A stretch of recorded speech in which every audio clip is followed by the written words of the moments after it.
स्वागत है आपका हमारे YouTube चैनल ट्रू स्टोरीज पर।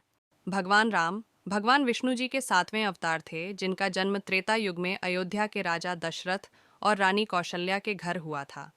श्री राम इक्ष्वाकु वंश से संबंधित हैं, जिसे राजा इक्ष्वाकु, जो भगवान सूर्य के पुत्र थे, उनके द्वारा स्थापित किया गया था। इसी वजह से रामचंद्र जी को सूर्यवंशी राजा कहा जाता है। श्री रामचंद्र जी हिंदू महाकाव्य रामायण के मुख्य पात्र हैं और हिंदू धर्म के एक प्रमुख देवता हैं। विशेष रूप से वैष्णव परंपरा के मानने वालों के लिए वह महत्वपूर्ण हैं। एक शाही परिवार में जन्मे भगवान राम के जीवन को अप्रत्याशित परिस्थितियों जैसे 14 साल के वनवास और कई नैतिक दुविधाओं और नैतिक सवालों से आजीवन चुनौती का सामना करना पड़ा। श्री राम जी के रूप में विष्णु जी का मानव अवतार हुआ और उन्होंने जो कष्टों का सामना किया, उससे साबित होता है कि सतोगुण विष्णु जन्म और मृत्यु के चक्र में है। वह शाश्वत नहीं है।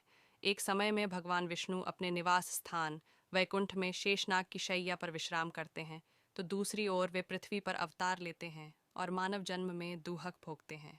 श्रीमद् देवी भागवत, दुर्गा पुराण और शिव महापुराण इस बात का प्रमाण देते हैं कि ब्रह्मा विष्णु शिव जन्म और पुनर्जन्म के चक्र में हैं। वे नश्वर हैं।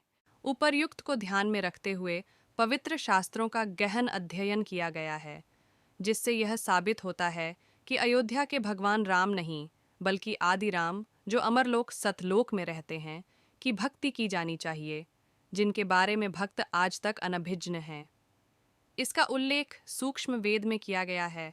हर कोई राम को याद करता है, लेकिन यह कोई नहीं जानता कि असली राम कौन है। एक आदि राम है जो अमर है, और केवल वो ही भक्ति के योग्य है, जिनके बारे में भक्त समाज आज तक अनजान है। सूक्ष्म वेद में वाणी है, वह परम अक्षर पुरुष है जो पृथ्वी पर एक तत्वदर्शी संत के रूप में अवतार लेता है। वह अपनी प्यारी आत्माओं को सच्चा आध्यात्मिक ज्ञान प्रदान करते हैं और उन्हें मुक्त करते हैं। सूक्ष्म वेद अर्थात सर्वशक्तिमान ईश्वर कबीर जी की अमृत वाणी में उल्लेख है। राम बुलावा भेजिया दिया कबीरा रोए, जो सुख साधु संग में सो बैकुंठ में न होए।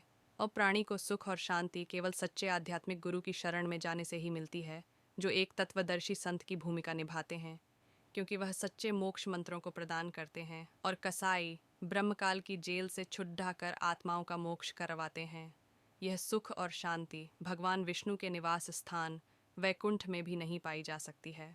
सच्चा आध्यात्मिक ज्ञान न होने के कारण पूरी दुनिया भगवान राम उर्फ भगवान विष्णु की ही पूजा करती है, जो आत्माओं को जन्म और पुनर्जन्म के दुष्चक्र से मुक्त नहीं कर सकते, क्योंकि वे स्वयं ब्रह्मकाल के जाल में फंसे हुए हैं। पार्ट 1 यही समाप्त होता है। पार्ट 2 सुनने के लिए अभी हमारे चैनल को सब्सक्राइब करें और कमेंट में जय श्री राम लिखना ना भूले।